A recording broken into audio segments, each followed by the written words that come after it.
¿Qué tal? Buenas tardes. María Celeste, supongo. Contame cómo se escucha. Hola, Martín. Javi. Yani por allí también. María Inés.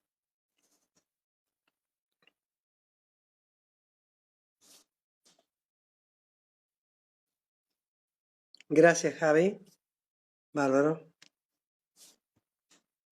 ¿Qué tal, Vero? Muy bien, Marta.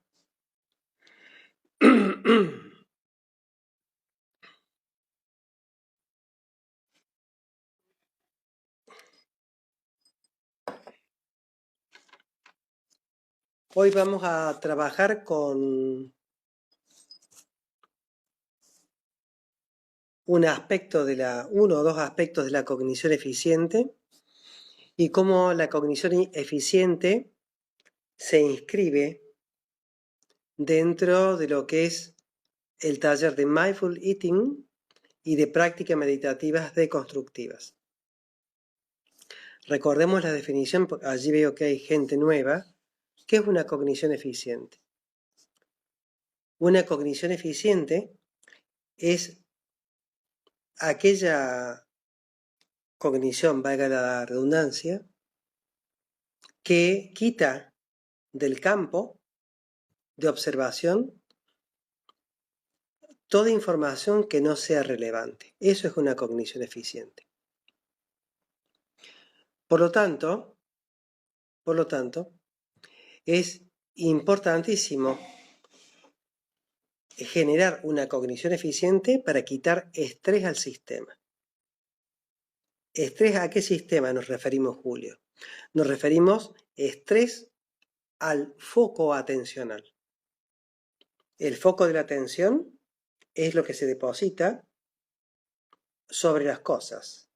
Y debemos recordar que conforme el foco se deposita sobre las cosas, sobre las personas, sobre los eventos, sobre los pensamientos,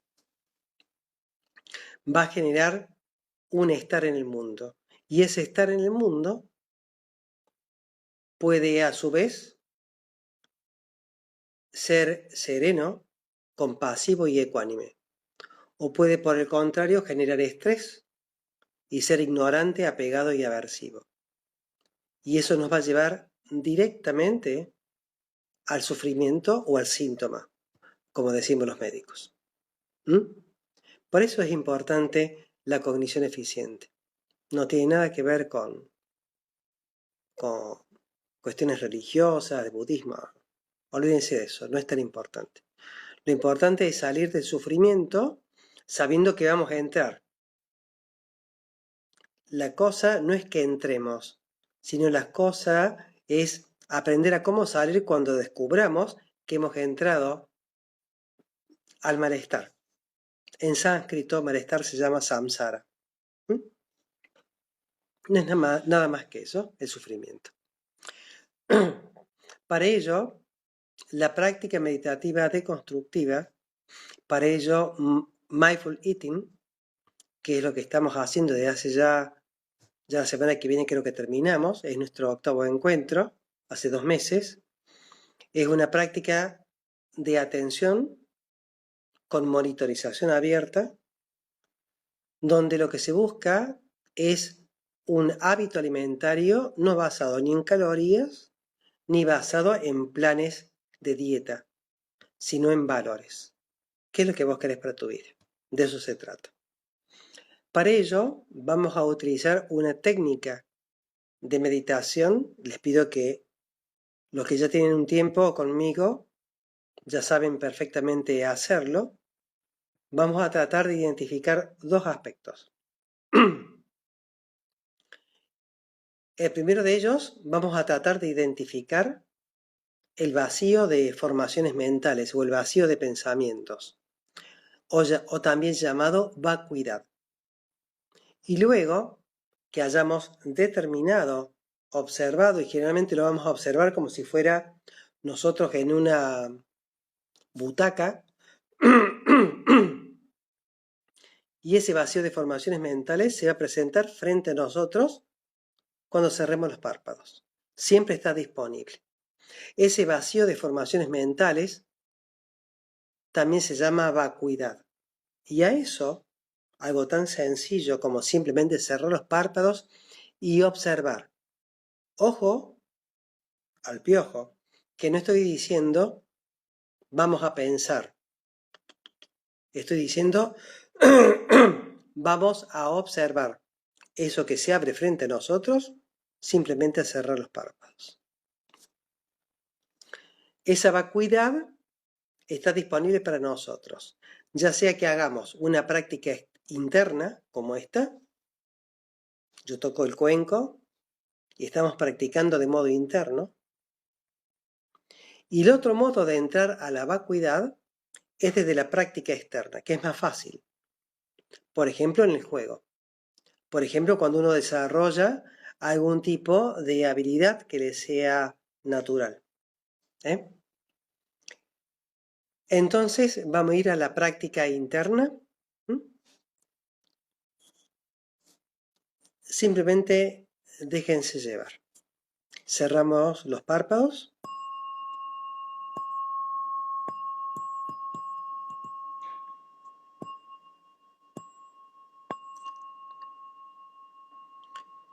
Cerramos los párpados. Espalda recta. Antebrazos apoyados en los muslos.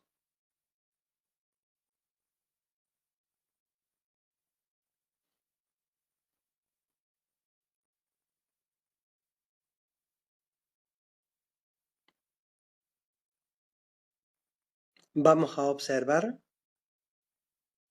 cómo el aire entra y sale de nuestros pulmones a través de la nariz con la boca cerrada. Pero nosotros no vamos a intervenir voluntariamente en la mecánica respiratoria. Simplemente vamos a observar. Al mismo tiempo, seguramente, si no todos, están observando ese vacío, esa nada que se abre frente nuestro al cerrar los párpados. A ese vacío o a esa nada es lo que se llama conciencia o vacío de formaciones mentales. Es como una gran pantalla.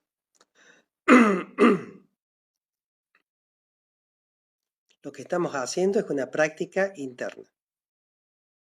Segundo, lo que estamos haciendo, observando la mecánica respiratoria, es estabilizar el foco de la atención. Tercero, avanzar hacia ese vacío de formaciones mentales, permitiendo que el cuerpo se hunde en él, no pensando, simplemente observando cómo solo el cuerpo cae y se relaja hacia allí. En un primer momento, vemos ese vacío como frente nuestro. Pero en la medida que nos instalemos y permanezcamos en la vacuidad, poco a poco se van a borrar las fronteras. Y nuestro cuerpo simplemente va a yacer en ese silencio llamado vacuidad. Lo hará por apenas milisegundos. Luego vuelve a retirarse para ponerse detrás.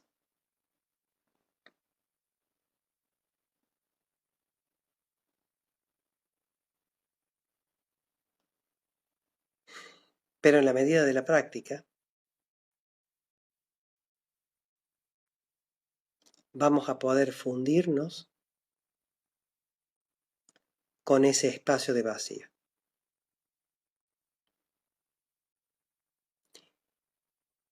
Cuando nos fundimos con ese espacio de vacío, A eso le llamamos no dualidad. No dualidad porque no existe ya el observador ni lo observado, sino que ambos constituyen la misma existencia.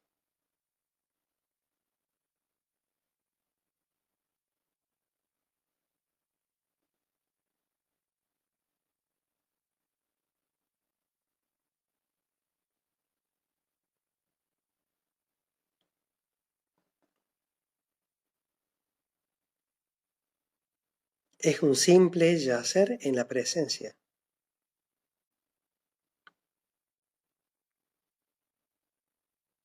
Pero en la presencia de qué, Julia? En la presencia de la existencia. Nada más que eso.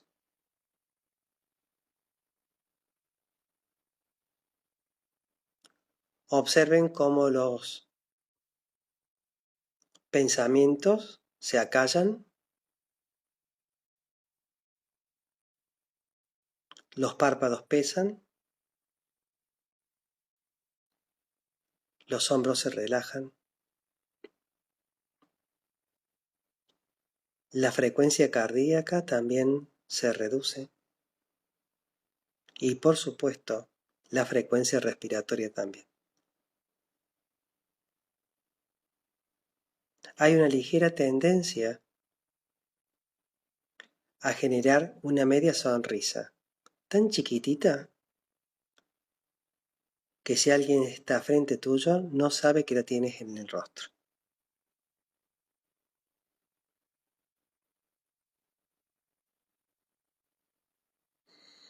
Cuando estamos en la no dualidad,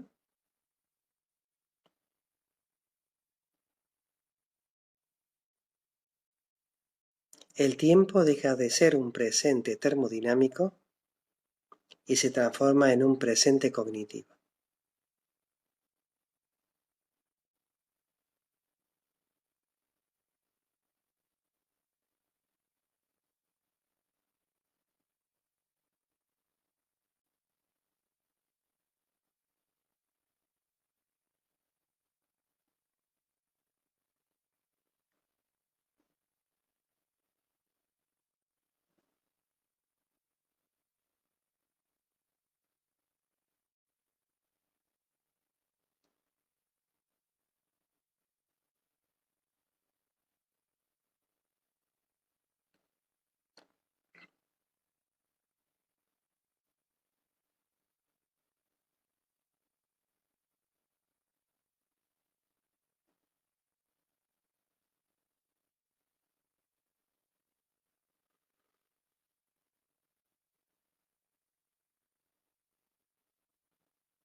Permítanse caer hacia ese vacío llamado conciencia o vacuidad,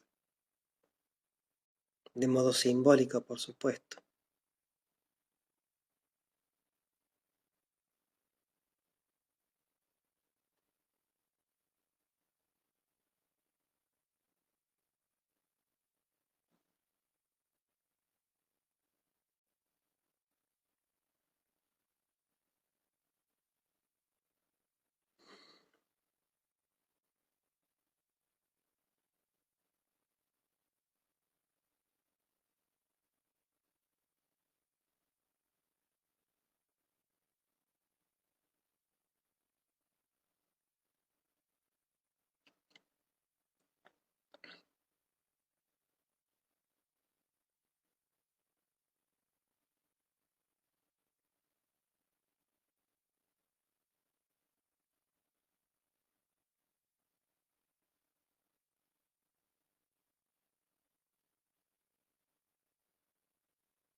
Por momentos estamos frente a ese vacío, por momentos nos fundimos con él.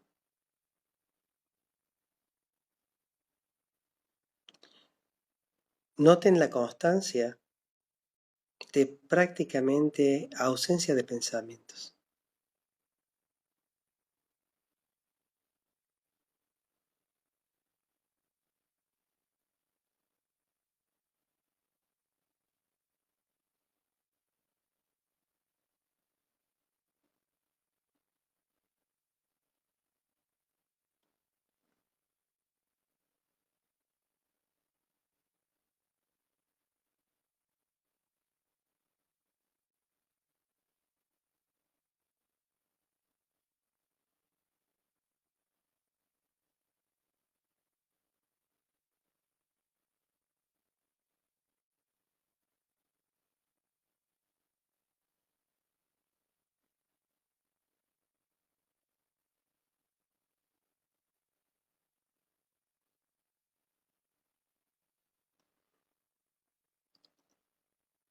Inhalamos y exhalamos por las fosas nasales, sin prisa, siempre observando cuando nuestro cuerpo quiere inhalar y exhalar.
Muy bien,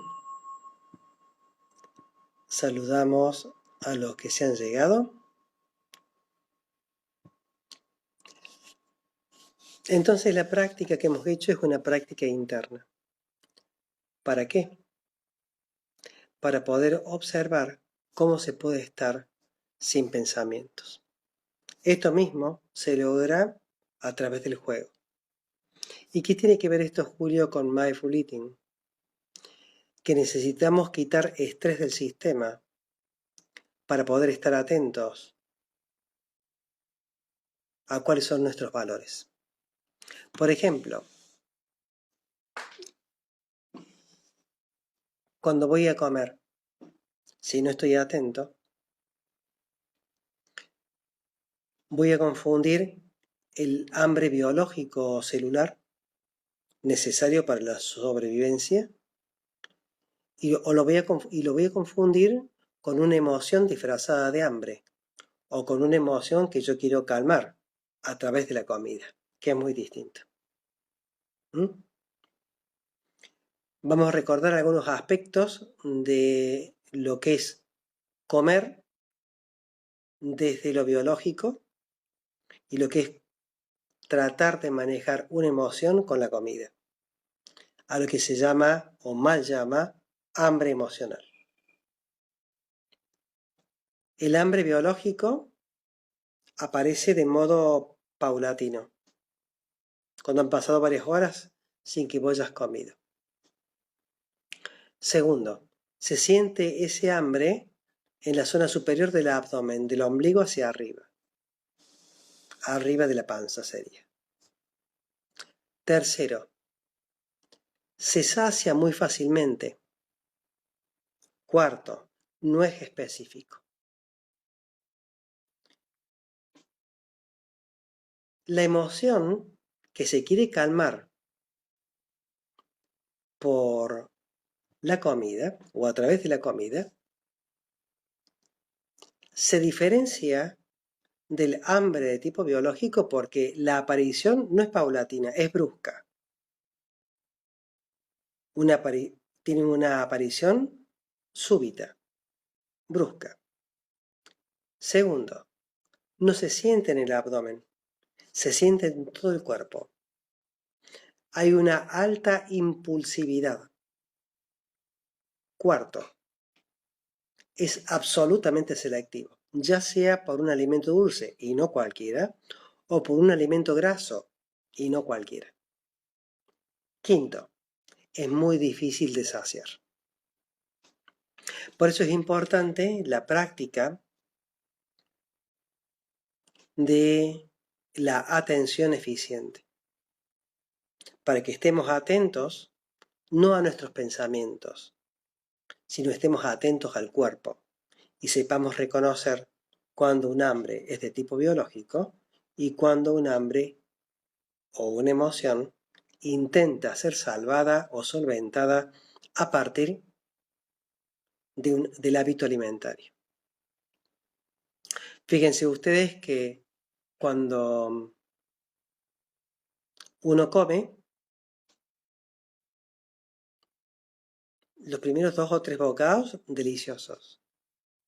Pero ya el cuarto o quinto es como que empieza a saber todo lo mismo y es una cuestión de volumen, fundamentalmente, no de la calidad del alimento. Entonces como que tengo que meter volumen y no comida. Esa es la primera observación junto con otras. ¿Qué sucede cuando yo tengo una emoción y esa emoción la trato de modular a través de la comida?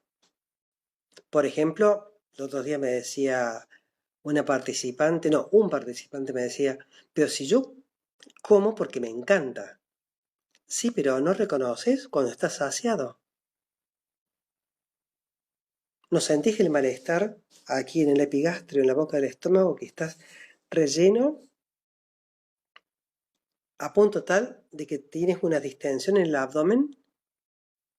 Entonces, ¿qué pasa? Está bien el gusto, no hay ningún problema con que uno coma cosas dulces, ricas, no tenés que prohibirte nada, nada tenés que prohibirte, pero tenés que estar atento a las señales corporales. El gusto está bárbaro como apetencia, pero también está en el registro somático, el registro corporal, de que lo que te estás comiendo ya está basta. Sin embargo, uno sigue comiendo como los cachorritos que tenés que quitarle la comida porque si no se siguen llenando. ¿Mm? Bien, mañana a las 19 continuamos con el taller de Mindful Eating, creo que es el 7º.